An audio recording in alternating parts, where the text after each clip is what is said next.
অনেকটাই ভারী। বঞ্জির বাড়ি যাচ্ছিস যা, আয়েস করে পায়েস খা, তারপর আমি তোকে খাবো, তোকে খেয়ে মজা পাবো। উম, বেটার কত শখ, আমাকে খাবে? কাঁচকলা খা। লাঠি টুকে লাঠি বুড়ি চলেছে বঞ্জির বাড়ি, মাথা নড়ে ঠক ঠক, লাঠি বুড়ির খুব শখ।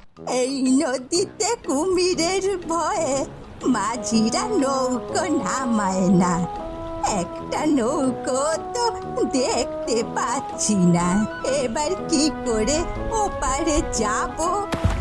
এই বুড়ি দে ডুব, খিদে পেয়েছে খুব, বেলা বয়ে যায়, আয় আমার পেটে আয়। মরম, আমি ডুবতে যাব কেন রে? আমি তো বঞ্জির বাড়ি যাব, নদী পার হয়ে আমাকে ওপারে যেতে হবে, ওপারে আমার বঞ্জির বাড়ি। ওপারে যাওয়া হবে না তোর, রাত্রি হবে, হবে না ভোর। কি হবে তোর বেকার খেটে, তুই তো যাবি আমার পেটে। এখন খেয়ে কি আর পাবি? এই কটা হাড় চামড়ার বাস, বঞ্জির বাড়ি যাই, ভালো করে খাই, মোটা হলে তখন না হয় খাস। এই তাই তো, বুড়ি তো ঠিকই বলেছে, এখন ওকে খেয়ে তো মজা নেই, তার চেয়ে বরং ও খেয়ে দে মোটা সোটা হয়ে আসুক, তারপরে খাবো ওকে। এ কি, কুমির ভাইয়া চললে কোথায়? ধুর, খাবার খুঁজতে এসেছিলাম, তেমন তো কিছু খাবার পেলাম না, এখন যাই, কটা মাছ ধরে নিয়ে বাড়ি যাই।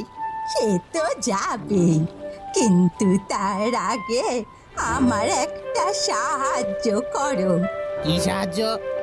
তোমার ভালোর কথা ভেবেই বলছি, নদীতে তো একটাও নৌকো নেই, এত বড় নদী, নৌকো ছাড়া আমি পার হব কি করে? আর ওপারে যদি যেতেই না পারি, তাহলে তো আমার বঞ্জির বাড়ি পৌঁছানো হবে না, আর খেতে মোটা হওয়াও হবে না। তাই তুমি যদি একটু আমাকে ওপারে পৌঁছে দাও, তাহলে